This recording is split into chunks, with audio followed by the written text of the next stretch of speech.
Assalamualaikum warahmatullahi wabarakatuh. Innal hamdalillah nahmaduhu wa nasta'inuhu wa nastaghfiruh wa na'udzu billahi min shururi anfusina wa min sayyiati a'malina.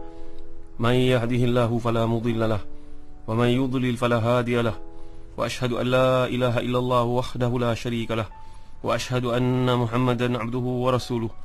Ya ayyuhalladzina amanu taqullaha haqqa tuqatih ولا تموتن إلا وأنتم مسلمون. يا أيها الناس اتقوا ربكم الذي خلقكم من نفس واحدة وخلق منها زوجها وبث منهما رجالا كثيرا ونساء واتقوا الله الذي تساءلون به والأرحام إن الله كان عليكم رقيبا.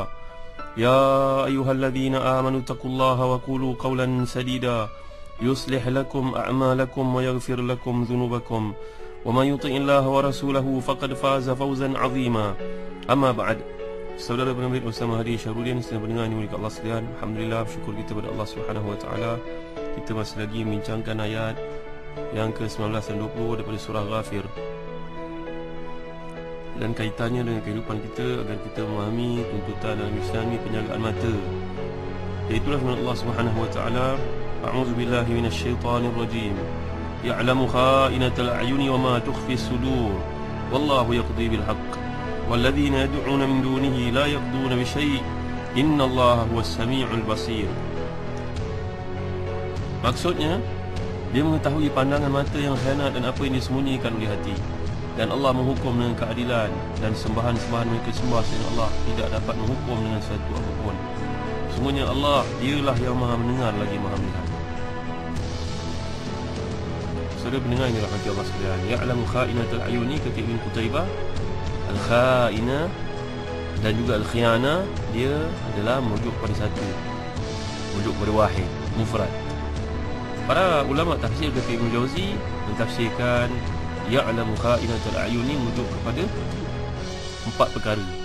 Dan inilah rata-rata para ulama tafsir menyebut perkara yang sama. Al-Imam Al-Baghawi baik, Al-Imam Qurtubi baik, Abu Bakar Al-Jazairi dalam Aisyarut Tafasir pun menyatakan perkara yang sama, merujuk kepada perkara yang 4 ini. Sama ada yang pertama, muslim-muslimat yang dimuliakan Allah sekalian, iaitu ar-rajul yakunu fil qawm fatamurru bihi al-mar'atu fayurihim annahu yaghuddu basarah fa idza ra'a minhum ghaflatan lahadha ilayha fa in khafa an yaftunu lahu ghadda basarah. Ini pandangan pertama. Lelaki sedang duduk bersama dengan kawan-kawannya, tiba-tiba lalulah seorang perempuan. Dia berpura-pura depan kawan-kawannya itu dia menunduk pandangan. Tapi bila kawan-kawannya itu tidak perasan, lahadha ilaiha, maka dia akan pandang perempuan itu, mengamati, melihat. Fa in khafa an yaftunu lahu ghadda basarah. Kalau dia mula perasan kawan-kawannya menyedari tindakannya itu, maka leka-leka ditunduk balik semula pandangannya. Ini perkara yang merujuk kepada ya'lamu kha'inatal a'yun, khianatnya mata.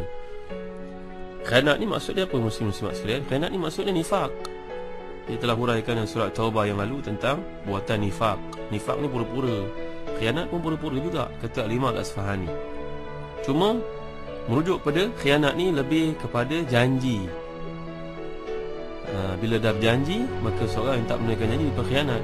Wa idza atamana khana, kalau diberi amanah untuk sifat nifaq ni dia akan khianat. Jadi khianat lebih merujuk kepada perjanjian. Tapi kalau nifaq merujuk kepada agama, agama pun perjanjian juga sebenarnya seseorang dengan Allah Subhanahu wa taala. Jadi khianat dengan nifaq ni adalah syai'un wahid, kata Imam Al-Asfahani. Maksudnya kalau kita takut sifat nifaq ada dalam diri kita, maka kita juga perlu benteras sifat khianat ni daripada mendarah daging dalam diri kita. Jadi bentuk khianat yang pertama ni, kata Al-Imam Ibn Jauzi dalam tafsirnya Zadil Masir, adalah seorang lelaki yang berkelakuan seperti itu, berpura-pura. Sebab orang perempuan ni pula satu hal, dia pun kena jaga pandangan, jaga dirinya daripada menjadi mangsa dilihat oleh lelaki-lelaki yang fasik. Lelaki-lelaki bukan yang fasik semata-mata, bahkan orang yang beragama pun boleh diperdayakan oleh orang perempuan.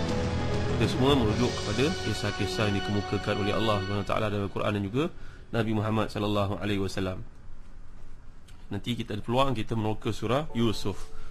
Bagaimana surah Yusuf Allah gambarkan, wara walatullati wa fi baitiha an nafsi وغلقت الأبواب وقالت هيت لك. قال معاذ الله إنه ربي أحسن مثواي إنه لا يفلح الظالمون. Kisah Nabi Yusuf.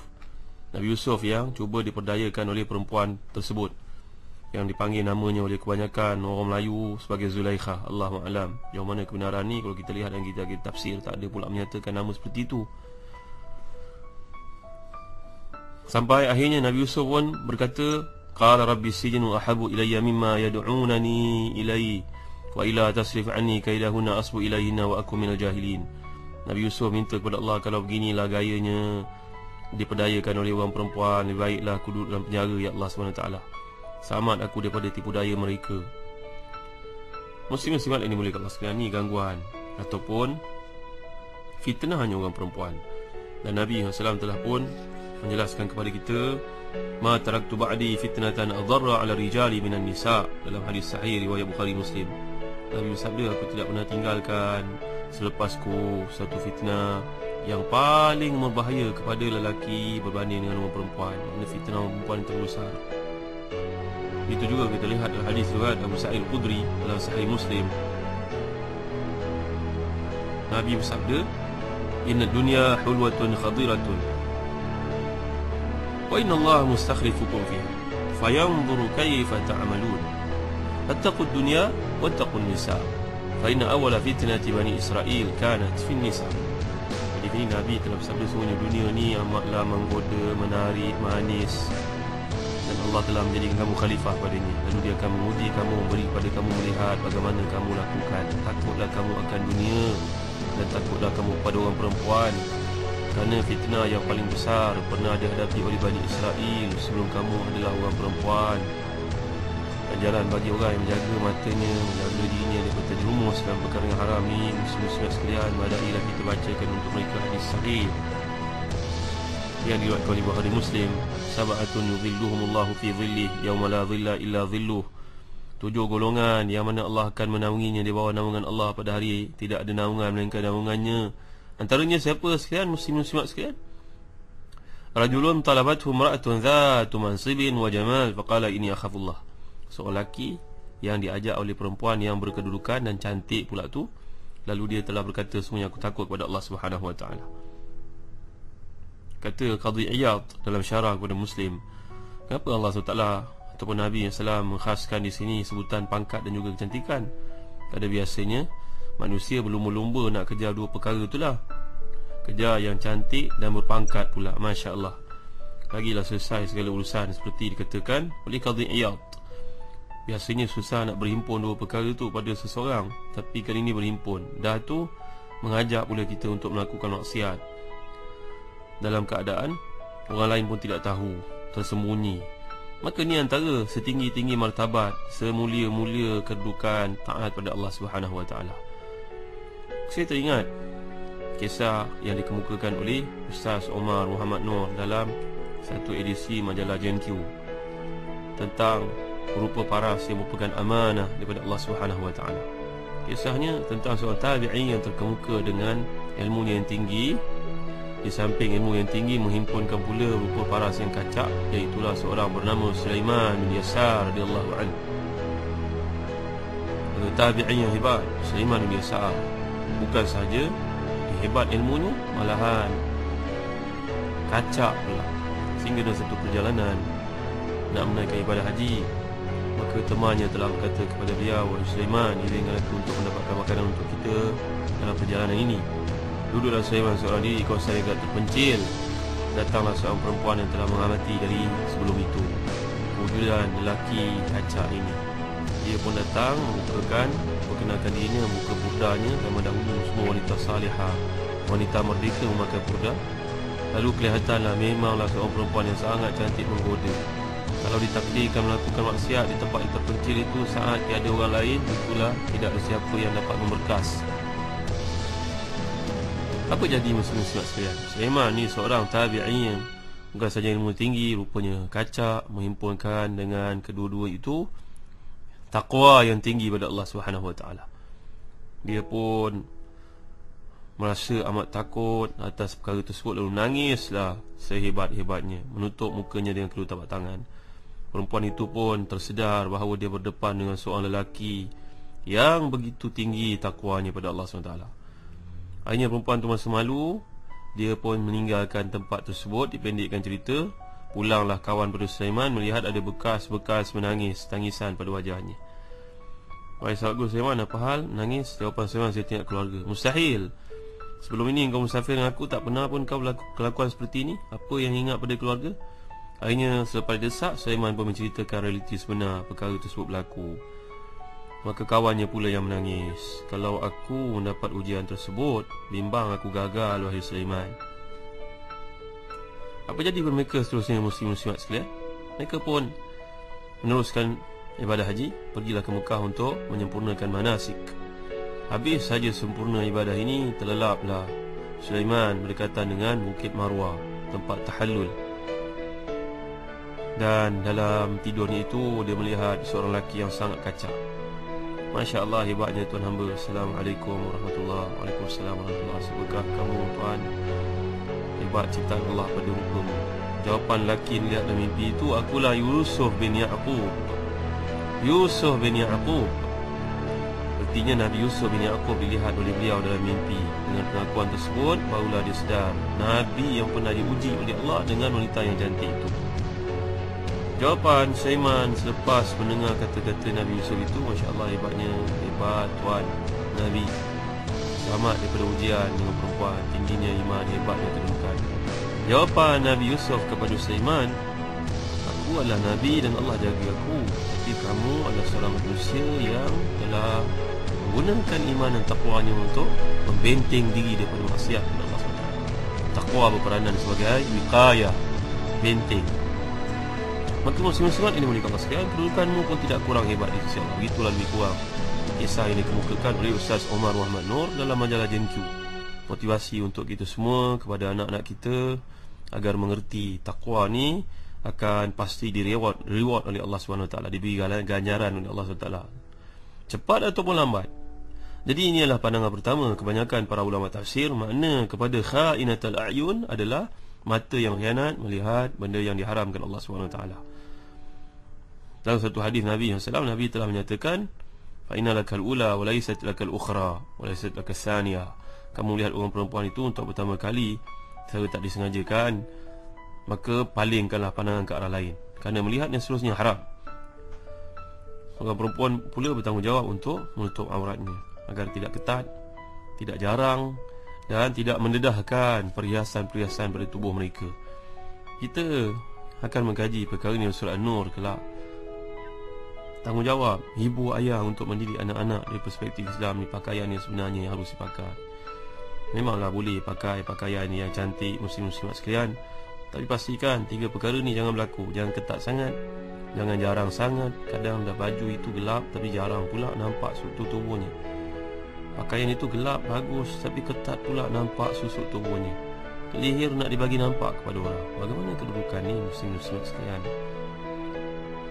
Jadi ini adalah panduan, guideline, dawabit dalam pakaian yang telah ditetapkan oleh Allah SWT.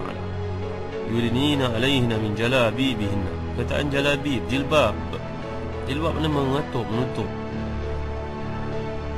Waliyadribna bi khumurihinna. Khumur, perkataan khamur, khimash, mana benda yang menutup dahadanya. Jadi ini adalah panduan yang telah ditetapkan oleh Allah SWT. Ini ada sampai waktu ketika kita akan uraikan masalah berkaitan dengan penutupan aurat ini. Pandangan kedua tentang khainatul ayun ni merujuk kepada annahu nazara al-ain ila nazrul ain, nazratul ain ila ma nuhiya anhu. Melihat seorang kepada satu benda yang tegah oleh Allah SWT. Antaranya aurat, antaranya melihat perkara-perkara melalaikan. Ini adalah akan ditegah. Ini juga maksud dalam khainatul ayun. Lagi yang ketiga, al-ghamzu bil ain. Ghamz ini kata Dhahak dan juga Suddi, ramaz ini artinya kita menjeling ataupun kita punya pandangan yang tidak disukai oleh Allah SWT, yang Allah tidak redha pandangan tersebut. Pandangan memperkecilkan orang, pandangan menghina orang. Ada isyarat ditunjukkan oleh mata, maka orang akan faham ia adalah pandangan untuk penghinaan. Ini juga dilarang, kata Qatadah. Pandangan keempat, idea yang keempat, tafsiran yang keempat terhadap khainatul a'yun ini Seperti dikatakan oleh Ibn Sa'ib, iaitu an-nazrah ba'da an-nazrah. Pandangan yang pertama itu halal, tapi bila diteruskan pandangan kedua, ketiga, keempat, kedua, ketiga, keempat, itulah yang termasuk dalam bentuk pengkhianatan mata kepada seseorang.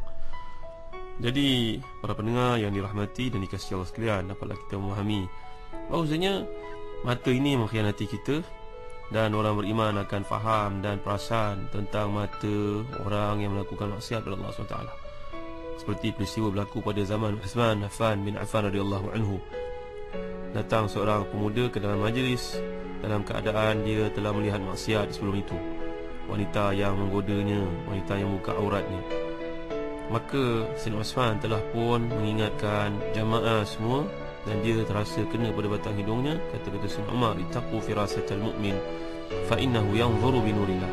Takutlah kamu pada firasat orang beriman, kerana dia melihat dengan nur daripada Allah SWT. Artinya orang beriman nampak mata yang berdosa, nampak kelakuan seorang yang pernah lakukan di luar pengetahuannya, tapi Allah beri kepadanya beberapa tanda-tanda, dan ia hanya dimengerti oleh orang yang beriman. Masalah yang tinggi kedudukannya di sisi Allah, dan kadang-kadang kita panggil ilmu kasyaf. Maka takutilah pandangan orang saleh ini, kerana dia mengetahui apa yang ada dalam isi hati kita. InsyaAllah kita akan lanjutkan yang akan datang. Perkara ini panduan, pedoman untuk semua lelaki dan perempuan dalam perkara yang namanya fitnah nisa. Fitnahnya, ujiannya dan tarikannya, pemudaan oleh orang perempuan ini sedikit, agar kita dapat menanganinya dengan cara yang paling hikmah. Allahu a'lam. Sallallahu ala sayyidina Muhammad wa ala alihi wa sahbihi wa baraka wa sallam. Walhamdulillahi rabbil alamin. Wa barakallahu fikum. Wassalamu alaikum warahmatullahi wabarakatuh.